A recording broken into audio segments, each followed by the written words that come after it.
करता हूँ बहुत अच्छे होंगे। और जैसे कि मैंने आप लोगों को बताया हुआ है कि बीपीएससी एईडीओ का जो आप लोगों का जो है क्लास सुबह और शाम स्टार्ट कर दिया गया है, क्योंकि समय बहुत कम बच चुका है। और आपको मालूम है कि 14 और 15 अप्रैल को आपको पेपर होना है। फिर जो है आपका 16 17 फिर 18 19, ठीक है। मतलब एक व्यक्ति का दो दो दिन पेपर होगा। मतलब अगर 14 तारीख को जिनका पेपर है उनका 15 तारीख को भी होगा, क्योंकि आपको 3 पेपर देने हैं। आपको बेहतर तरीके से शेड्यूल पता है, उसमें तो मुझे बताने की आवश्यकता नहीं है। आप देखो, अगर सिलेक्शन लेना है तो कहीं ना कहीं आपको कम से कम 2 पेपर तो बेहतर आपको करना ही पड़ेगा। क्योंकि देखिए आपका जो इंग्लिश है और आपका हिंदी है ये तो क्वालिफाइंग नेचर है, तो ये तो आप हटा ही दो। पर इसकी भी तैयारी आपको बहुत अच्छे तरीके से करना है, जो कि इसी क्लास में हम कराने वाले हैं। उसके बाद से आपका जीके का एक पेपर होगा 100 क्वेश्चनों का, 100 नंबर का। ये तो प्रॉपर आपको सबसे बेहतर है। उसके बाद से अगर आपको सिलेक्शन लेना है तो मैथ और रीजनिंग, भाई साहब ये सबसे मैटर करेगा यहाँ पे, क्योंकि इसमें पूरे के पूरे नंबर लाते हैं लोग। तो मैथ और रीजनिंग बिल्कुल आपके लिए इम्पोर्टेंट है। ये दो, इसी के बेस पे आपका रिजल्ट होने वाला है जीके और मैथ रीजनिंग। जीके के 100 क्वेश्चन, मैथ रीजनिंग के 100 क्वेश्चन, यानी 200 नंबरों का आपका पेपर है। और मैंने जो है यही कोशिश किया हुआ है कि खास करके जीके और मैथ रीजनिंग के प्रश्नों को ज्यादातर यहाँ पे रखा हुआ है। और इस क्लास में आपके ऑल सब्जेक्ट के क्वेश्चन रखे हैं, जैसा कि आपके एग्जाम हॉल में आने वाला है। तो बीपीएससी एडीओ के लिए आप लोग तैयार हो जाओ। अब जो बचे हुए आप लोगों के पास समय है, बहुत कम समय है, इसके लिए मैंने सुबह और शाम क्लासेज लगा दिया है। आपको किसी भी एंगल से कहीं पर भी जाने की आवश्यकता नहीं है, ठीक है। मैथ रीजनिंग जीके जीएस हर एक प्रश्न आपके बीपीएससी एडीओ का करा रहा हूं हम। तो बिल्कुल जो है क्लास को, यार जो भी मेरे दोस्त लाइक नहीं किए हो तो लाइक कर लो, चैनल को सब्सक्राइब नहीं किए हो तो सब्सक्राइब कर लो। क्योंकि जिस तरीके से आपके पेपर आने वाले हैं उसके अकॉर्डिंग, जो सिलेबस है उसके अकॉर्डिंग जो पढ़ेगा उसी का सिलेक्शन होगा। तो उसके अकॉर्डिंग जो है क्लासेस सुबह और शाम आपको स्टार्ट कर दिया गया है, ठीक है।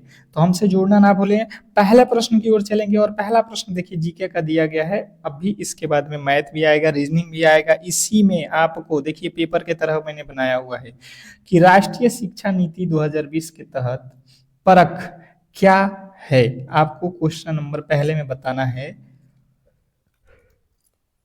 राष्ट्रीय शिक्षा नीति 2020 के तहत परख नीति क्या है। परख, परख जो है परख, इसके बारे में बताना है कि परख क्या होता है।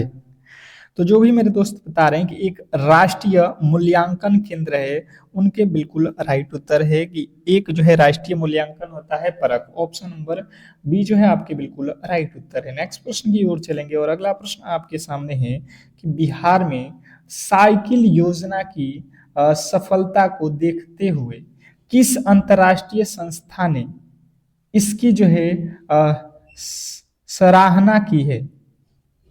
बिहार में साइकिल योजना की सफलता को देखते हुए किस अंतर्राष्ट्रीय संस्था ने इसकी सराहना की है। क्वेश्चन नंबर दूसरे का राइट उत्तर बताने की कोशिश करेंगे।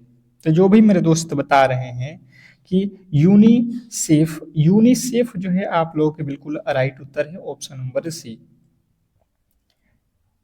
अगला प्रश्न आपके सामने है तीसरा, ऑपरेशन फ्लड का संबंध किससे है। ऑपरेशन फ्लड का संबंध किससे है, क्वेश्चन नंबर 13। 13वें नंबर प्रश्न के जो राइट उत्तर है बताने की कोशिश कीजिए सभी लोग। क्वेश्चन नंबर 13 पे आ चुके हैं, और जो भी मेरे दोस्त यहाँ पे बता रहे हैं कि जो है दूध उत्पादन से, तो उनके बिल्कुल राइट उत्तर है ऑप्शन नंबर बी, दूध उत्पादन। नेक्स्ट प्रश्न की ओर चलेंगे, और अगला प्रश्न आपके सामने है, भारतीय संविधान का कौन सा अनुच्छेद राज्य को शिशु देखभाल और शिक्षा प्रदान करने का निर्देश देता है। Question number 4।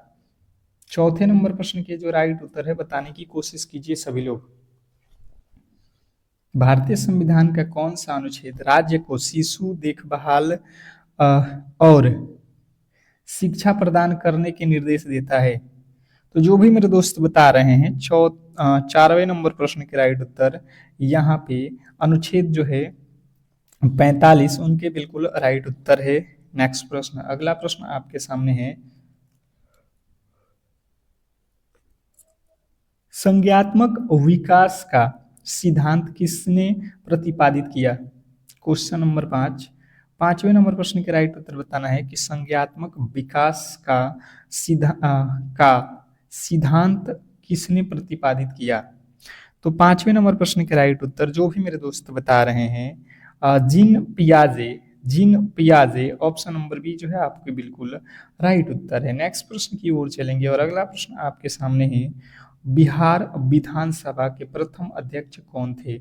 बिहार विधानसभा के प्रथम अध्यक्ष कौन थे? देख लो, सिलेक्शन लेना है तो आपके लिए हर एक प्रश्न रामबाण है। ये अगर आपको सिलेक्शन लेना है तो इनकी जानकारी आप बेहतर तरीके से करोगे तो ही सिलेक्शन होने वाला है। तो कहीं ना कहीं आपको सिलेक्शन दिलाने वाला क्लास यही है, आप डेली क्लास से जुड़ो। राम दयालु सिंह जो है बिहार विधानसभा के प्रथम अध्यक्ष थे, आपको याद रखना है, ठीक है। नेक्स्ट प्रश्न आपके सामने है, शिक्षा का अधिकार अधिनियम के अनुसार प्राथमिक स्तर पर शिक्षा छात्र अनुपात क्या होना चाहिए? शिक्षा का अधिकार अधिनियम के अनुसार प्राथमिक स्तर पर शिक्षा छात्र अनुपात क्या होना चाहिए? तो जो भी मेरे दोस्त बता रहे हैं 1:30 उनके बिल्कुल राइट उत्तर है ऑप्शन नंबर बी। नेक्स्ट प्रश्न आपके सामने है, दिशा जो है पोर्टल का मुख्य उद्देश्य क्या है?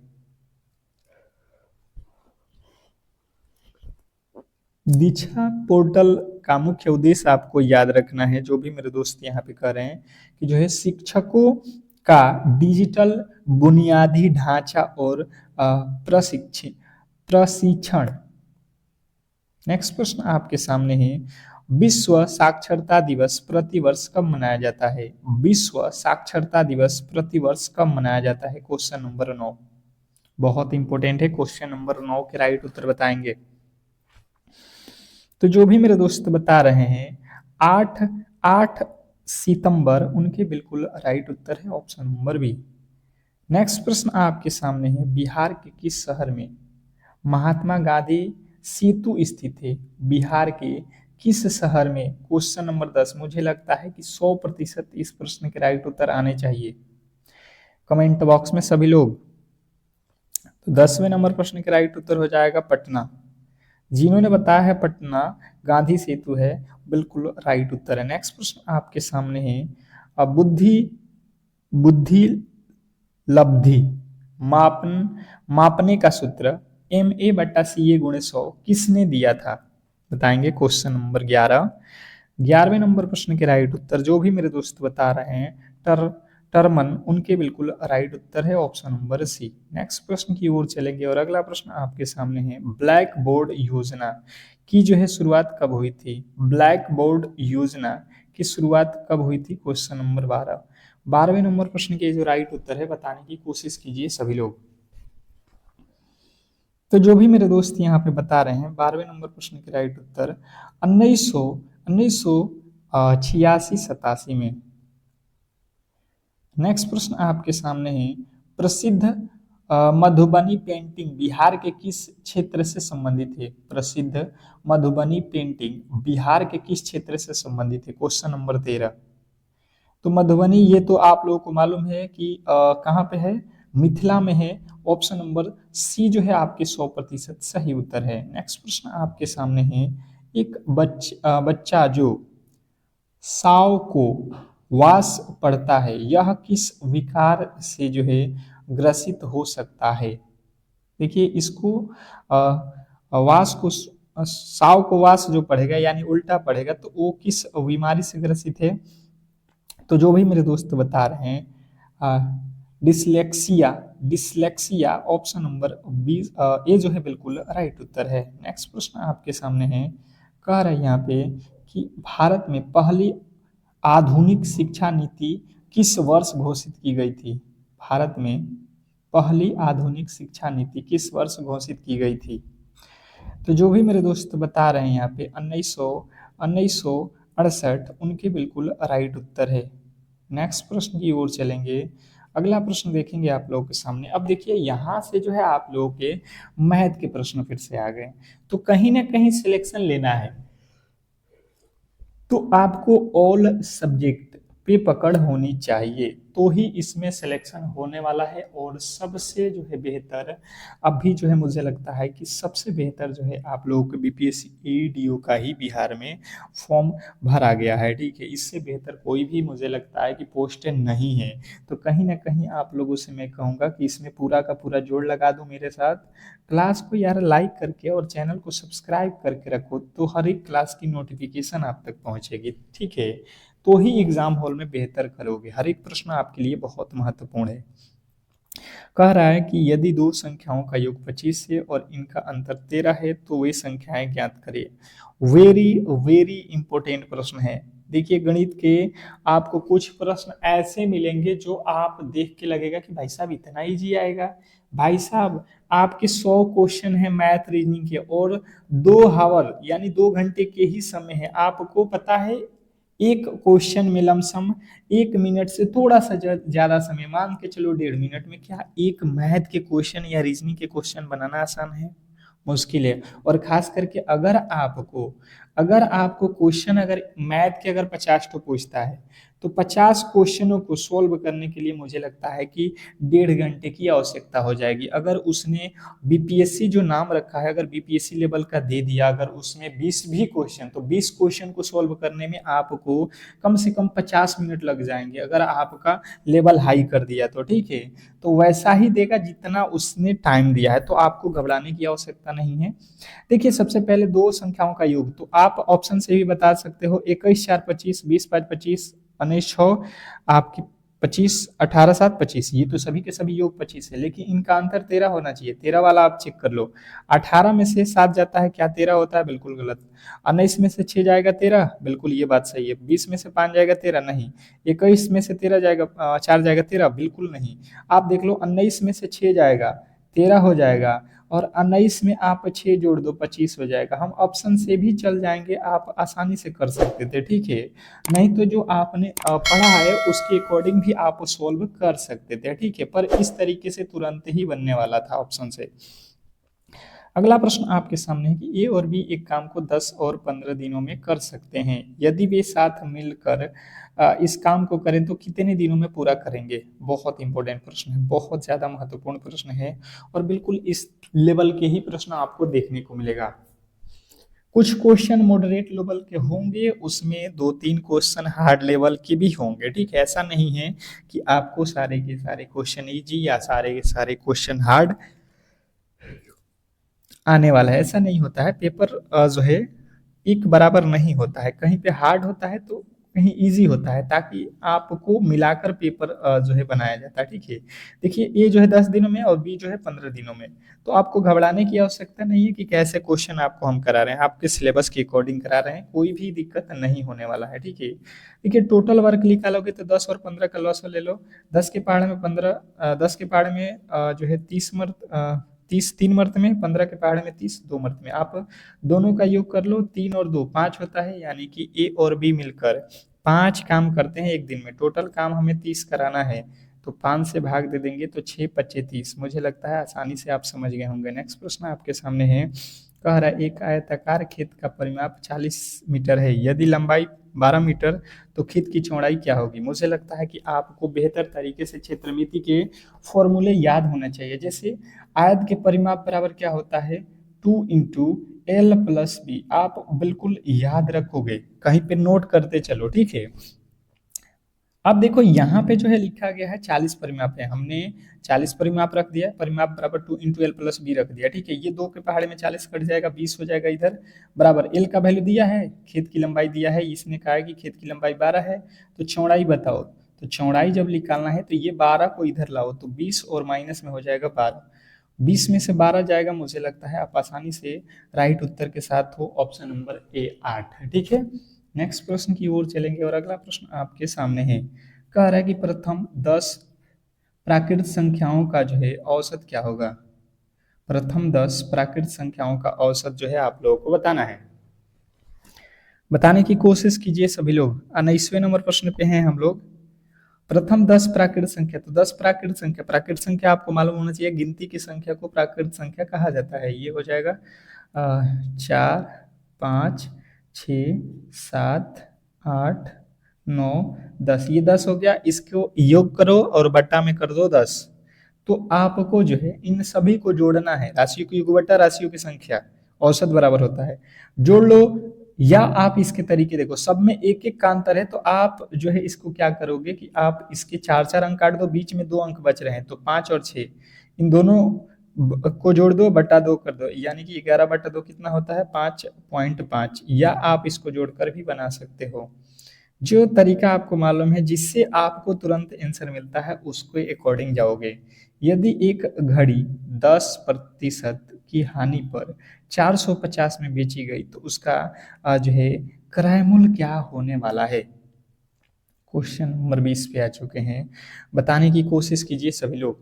क्वेश्चन नंबर 20 क्या लगता है आपको, इस प्रश्न का राइट उत्तर क्या होगा, बताने की कोशिश कीजिए, प्रश्न को समझिएगा।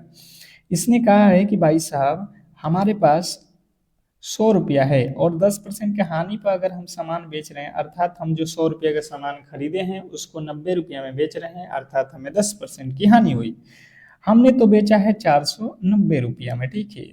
और हमसे पूछा जा रहा है कि भाई साहब उसका क्रय मूल्य, तो क्रय मूल्य तो था 100 रुपया, तो 100 ऊपर रखो और 90 नीचे रख दो। 9 के पहाड़े में 9 पचे 45, 5 से 100 में गुणा कर दो, 5 दहा का 50। मुझे लगता है आसानी से आपने इस प्रश्न के राइट उत्तर के साथ हो 500 रुपया उसका जो है क्रय मूल्य था। गलती नहीं करोगे। नेक्स्ट प्रश्न, अगले प्रश्न की ओर चलेंगे और अगला प्रश्न आपके सामने कह रहा है कि जो है 3/4, 5/6 और 7/8 को सबसे बड़ी भीन कौन सी है। इसमें सबसे बड़ी भीन हमें पूछा जा रहा है। सबसे बड़ी भीन बताने के लिए इसके 2 तरीके होते हैं। एक तो होता है सिंपल तरीका कि इसके बटा के नीचे एलसीएम निकाल लो और उससे सभी में गुणा कर दो, तीनों में गुणा कर दो, तीनों में, तो आपको पता चल जाएगा कौन बड़ा है। दूसरा तरीका इसका ये होता है कि आप सिंपल तरीका समझ लो, जैसे 3 लिखा है बट्टा 4 है, एक तो है 5/6, एक है 7/8। इसमें क्या करो कि आप बटा के ऊपर एक एक जीरो लगा दो, अब भाग दे दो। 4 सत्ते 28, यहाँ पे 7 दशमलव में आएगा। 6 के पहाड़ में 8 छक्के 48, यहाँ पे 8 हो रहा है। 8 के पहाड़ा में 8 अठाई 64। तो ये तो सबसे छोटा हुआ, बड़ा हमें जानना है। तो 8 दशमलव के बाद एक अंक और जो है भाग दो, तो यहाँ पे देखिए 8 छक्के 48 बचेगा, 2 जीरो लगाओगे, 8 दूना 16। यहाँ पे देखो क्या हो जाएगा, 8 के पहाड़े में 8 अठाई 64 बचेगा 6, तो 8 सत्ते 56। आप देख लो 8.7 या 8.2, तो आप कहोगे 8.7 बड़ा होता है, यानी कि 7/8 जो है हमारा बिल्कुल राइट उत्तर हो जाएगा, ऑप्शन नंबर सी। नेक्स्ट प्रश्न की ओर चलेंगे और अगला प्रश्न है कि 1200 का 25% का 0.09 क्या होगा, ये आप लोगों को बताना है। क्वेश्चन नंबर आपके सामने 22। देखिए देखने में बहुत आपको छोटा क्वेश्चन लग रहा है, पर इसको सोल्व करने जाएंगे तो बहुत दिक्कत होगा, ठीक है। अब देखिए लिखा हुआ है 1200, ठीक है जी, कोई दिक्कत नहीं है। 1200 का मतलब होता है गुणा 25%, अर्थात 25 बटे आपको करने हैं 100, फिर का मतलब होता है गुणा 0.009। यहाँ पे हमने दशमलव हटाया तो ऊपर तो केवल बचेगा 9, और दशमलव के बाद कितने अंक है, 2 अंक है, तो 2 जीरो यहाँ पे हो जाएगा। ये 2 जीरो से आपके ये 2 जीरो खत्म। 25 के पहाड़े में 25 चौका 100, ये 4 के पहाड़े में 3 मर्द में, 3 में 9 से गुणा कर दो, 9×3 = 27 जो है हमारा बिल्कुल राइट उत्तर है। इसमें कहीं से भी आपके डाउट नहीं होना चाहिए। तो बहुत बेहतरीन प्रश्न था, आशा करता हूं कि आपको क्लियर समझ में आ गया होगा। नेक्स्ट प्रश्न की ओर चलेंगे और अगला प्रश्न आपके सामने है, श्रृंखला को पूरा करें। जो श्रृंखला दिया गया है इसको आप लोगों को पूरा करना है, ठीक है। रीजनिंग का प्रश्न है। एक बार क्लास को लाइक और शेयर कर दो, सभी अपने ग्रुप अपने दोस्तों के पास एक बार लाइक शेयर लगा दो तो चलिएगा। अब देखिए कह रहा है श्रृंखला को पूरा करें। आपके सामने दिया गया है 2, 2 से होगा 5, 5 से होगा 10, 10 से 17, 17 से 26, तो 26 के बाद क्या? लॉजिक समझेंगे हम।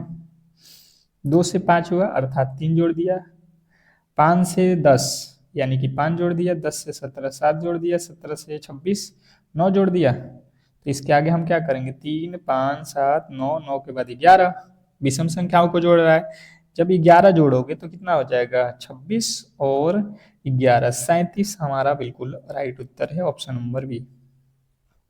कह रहा है यदि स्कूल को ये लिखा जाता है तो टीच को क्या लिखा जाएगा? बताएंगे। 10 सेकंड का समय है इस प्रश्न के लिए। कोडिंग डिकोडिंग, आपको कोड बिल्कुल याद होना चाहिए।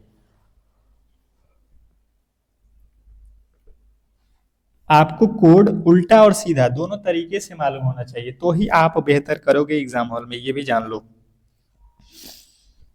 जैसे कि अगर आप समझने की कोशिश करोगे तो एस के बाद लिखा है टी, एस होता है 19 पे, टी होता है टी होता है 20 पे यानी कि +1। सी के बाद लिखा है भी, सी को लिख रहा है भी, अर्थात सी का भी क्या होता है? अपोजिट।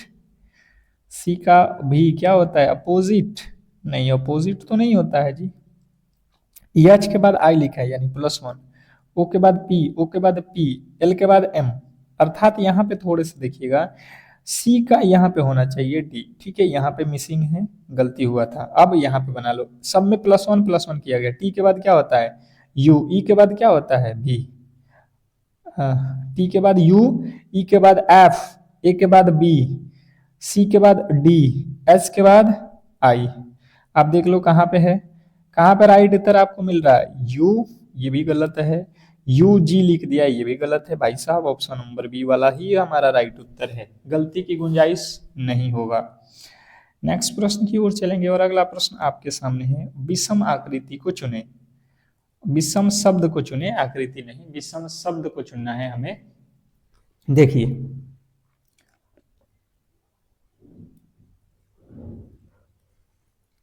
आंख, कान, नाक, जिगर, इसमें कौन सा राइट उत्तर है ये हमें बताना है।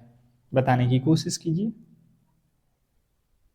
बताने की कोशिश कीजिए सभी लोग। तो देखिए अगर आप देखोगे आंख, कान, नाक, ये तीनों ही हमारे शरीर के अंग है, पर ये बाहर हैं।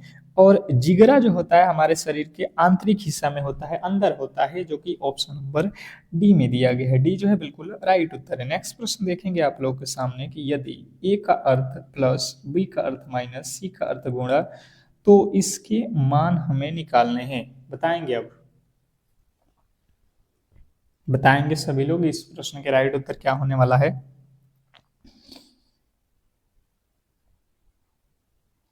जैसे समझने की कोशिश करेंगे तो 10, सी का अर्थ क्या है? यहाँ पे देखो गुणा है तो गुणा लिखो 5, ए, ए का अर्थ क्या है? प्लस है तो प्लस लिखो फिर 5, और क्या है आपका बी, बी का अर्थ क्या है? यहाँ पे माइनस तो माइनस लिखो 10।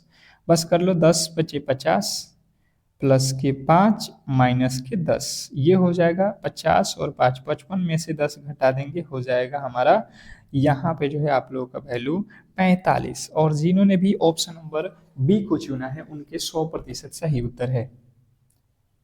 नेक्स्ट प्रश्न की ओर चलेंगे और अगला प्रश्न आपके सामने है, एक जो है कतार में राम का स्थान बाएं से 15वां और दाएं से 11वां है, तो कतार में कुल कितने व्यक्ति हैं?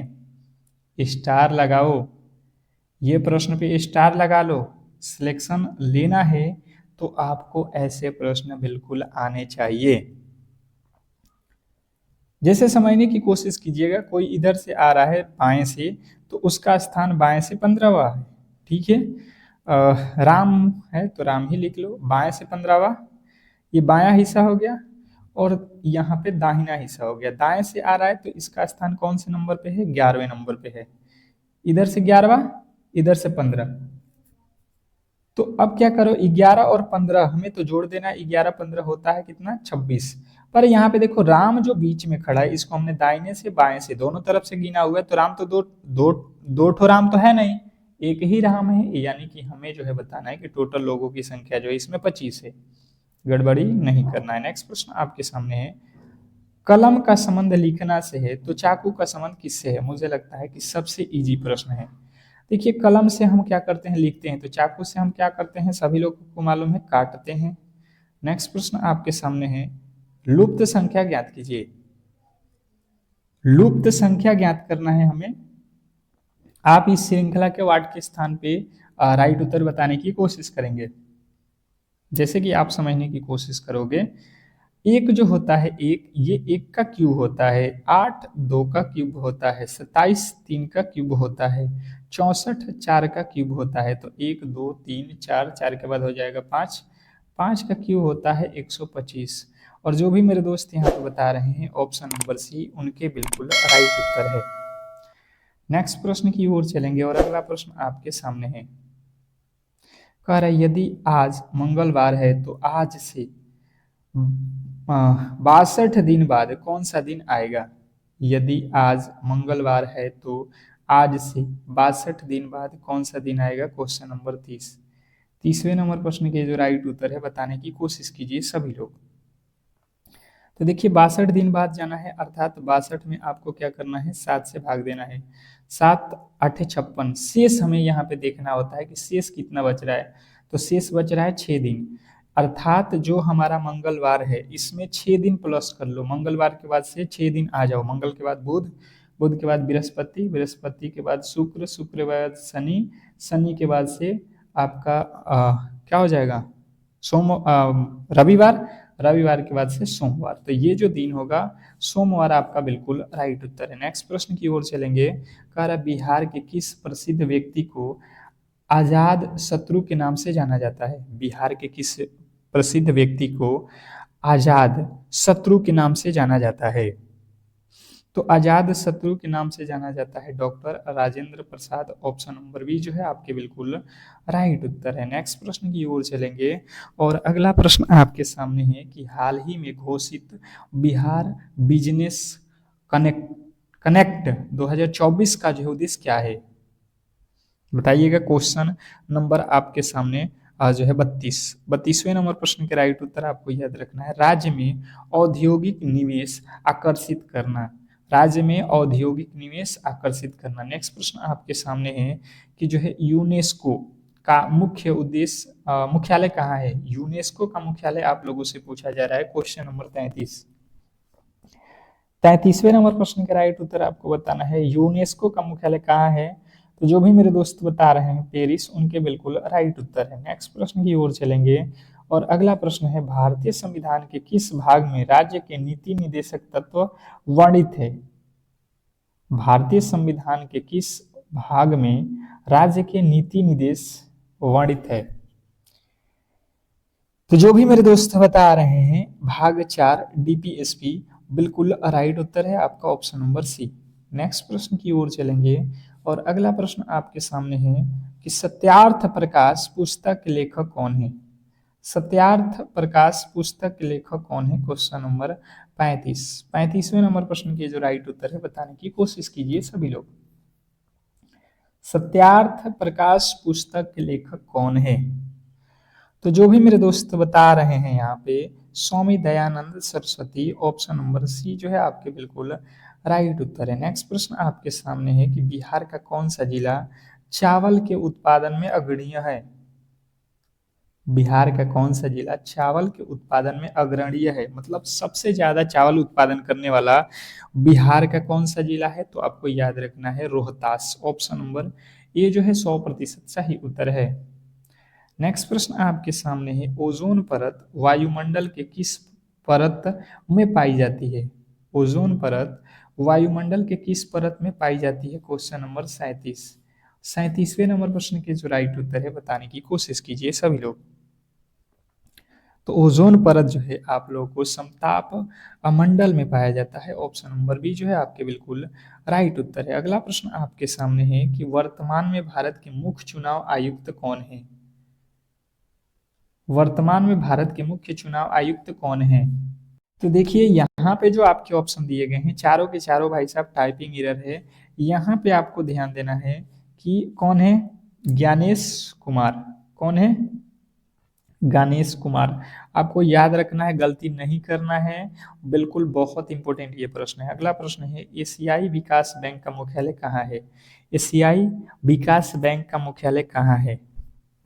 तो आपको याद रखना है मलीना में। कहाँ पे है? मलीना। ऑप्शन नंबर बी जो है आपके बिल्कुल राइट उत्तर है। नेक्स्ट प्रश्न की ओर चलेंगे और अगला प्रश्न आपके सामने है, चंपारण सत्याग्रह जो कि 1917 के दौरान गांधी जी को बिहार आने का निमंत्रण किसने दिया था? चंपारण सत्याग्रह के दौरान गांधी जी को बिहार आने के लिए कौन जो है निमंत्रण दिए थे? तो आपको राजकुमार शुक्ल जो थे वही बुलाए थे। नेक्स्ट प्रश्न आपके सामने है, कंप्यूटर में रैम का पूर्ण रूप क्या होता है? कंप्यूटर में रैम का पूर्ण रूप क्या होता है? क्वेश्चन नंबर 41, 41वें नंबर प्रश्न के जो राइट उत्तर है आप लोग को याद रखना है random access memory. Option number B जो है आपके बिल्कुल राइट उत्तर है। नेक्स्ट प्रश्न की ओर चलेंगे और अगला प्रश्न आपके सामने है, बिहार का सबसे कम साक्षरता वाला जिला कौन सा है? बिहार का सबसे कम साक्षरता वाला जिला कौन सा है? तो जो भी मेरे दोस्त बता रहे हैं यहाँ पे कम साक्षरता वाला जिला पूर्णिया है, उनके बिल्कुल राइट उत्तर है। नेक्स्ट प्रश्न आपके सामने है, आईपीएल 2000 जो है 24 का खिताब जीतने वाला टीम कौन सा है? तो देखिए अभी तो आप लोगों को 24-25 दोनों के करंट अफेयर आपको मालूम होना चाहिए। तो देखिए केकेआर था उस समय 2024 का, 25 का भी हो चुका है। अगर 25 में आप लोगों को पूछा जाएगा तो आपको याद रखना है कि ये जो है आप लोगों का आरसीबी है। आरसीबी यानी कि रॉयल चैलेंज बैंगलोर। नेक्स्ट प्रश्न आपके सामने है, राष्ट्रीय युवा दिवस किसकी जो है समृद्धि में मनाया जाता है? राष्ट्रीय युवा दिवस।